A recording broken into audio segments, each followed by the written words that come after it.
आपण ज्या व्यक्तीला आपला आदर्श मानतो तो अचानक असा समोर येऊन उभा राहिला तर मी काय माझ्या जागी कोणीही असेल तर थोडासा गुंतून जाईल असं वाटतं मला.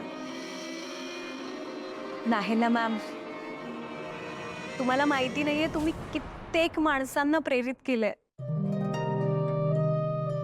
तुमच्यामुळे मी माझा बिझनेस वाढवू शकले. काम करत करत आपण या समाजाला देणं आहोत. आपली एक सामाजिक बांधिलकी आहे. हे सगळं मानूनच मी काम करते. हो हो पुरे. ओळख करून देते, श्रीकांत किर्लोस्कर. नमस्कार. नमस्कार.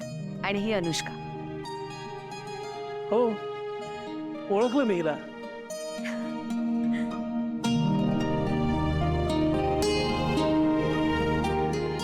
एकच मिनिट. दादा आत घेऊन तिकडे ठेव.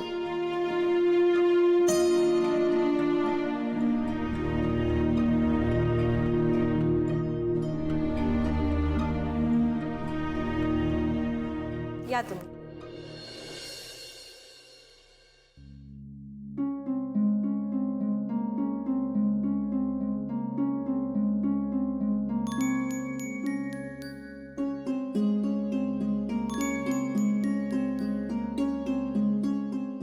नॅचरल कलर्स आहेत. येस.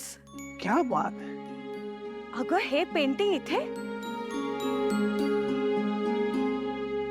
मॅम मला जर आई असती तर मी 100% हे पेंटिंग तिलाच गिफ्ट केलं असतं. पण तुम्ही माझा आदर्श आहात. मग आता मी हक्काने हे पेंटिंग तुम्हाला गिफ्ट देऊ शकते, राईट?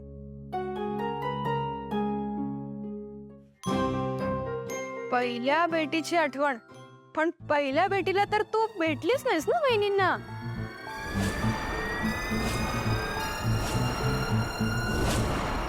वहिनी म्हणजे स्वतः अहिल्यादेवी किर्लोस्कर कोणाला जरी स्वतःहून भेटायला आल्या होत्या तरी. माफ करा, तुम्ही आलात आणि मी तुम्हाला भेटू शकले नाही. पण माझ्या वेळा ठरलेल्या. तुम्ही ज्या वेळेत आलात ती वेळ मी कॅन्सर पेशंटसाठी दिली होती. आणि पेशंट्स खूप आतुरतेने वाट पाहत असतात. तेव्हा मला त्यांना भेटणं जास्त इम्पॉर्टंट वाटलं. आणि यानंतर तुम्हाला मला भेटायची गरज पडणार नाही. अहिल्या मॅम,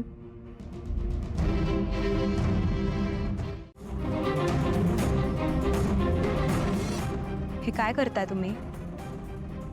एका तरुण मुलीवर हात उचलणं योग्य वाटतं का तुम्हाला? मान्य तुम्ही पारूचे वडील आहात, पण पारू किर्लोस्कर कंपनीची ब्रँड अँबॅसिडर आहे.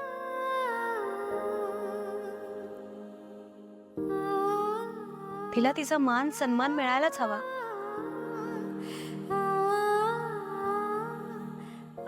आणि पारूची यात काहीच चूक नाहीये.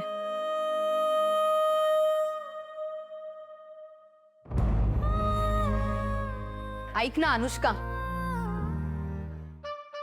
तू या घरात पहिल्यांदा आलीयस, पण ही पारू किती आगाऊ आहे ना ह्याची कल्पना सुद्धा नाहीये तुला. या कोण काका. ही जरी पहिल्यांदाच आली असेल या घरात तरी मला माणसं ओळखता येतात.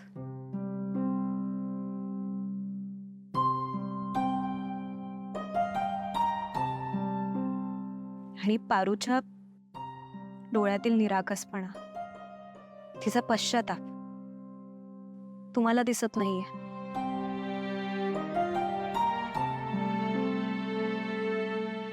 याचा अर्थ ती ज्या वस्तूवरून पडली तीही दिसली नसेल, राईट?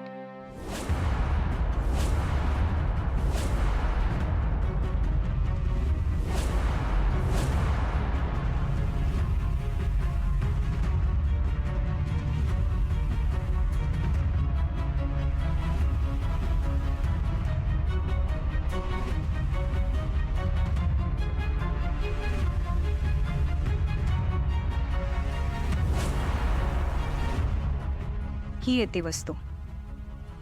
ह्यात पारूची काहीच चूक नाहीये.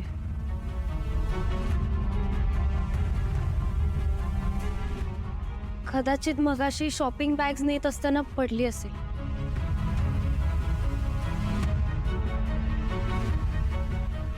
मॅडम, मला माफ करा. भारू, इकडे बघ. तू ठीक आहेस का? हा?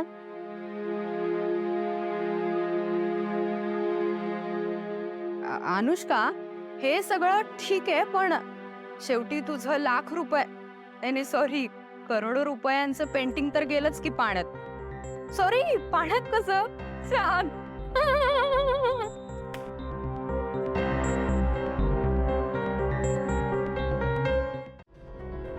आता हे पेंटिंग खराब झालंय, त्यामुळं मी तुम्हाला हे पेंटिंग असं गिफ्ट नाही करू शकत. मी एक काम करते, माझ्या ओळखीतले काही चित्रकार आहेत, मी त्यांना फोन करून विचारते काही होऊ शकतं की नाही ते.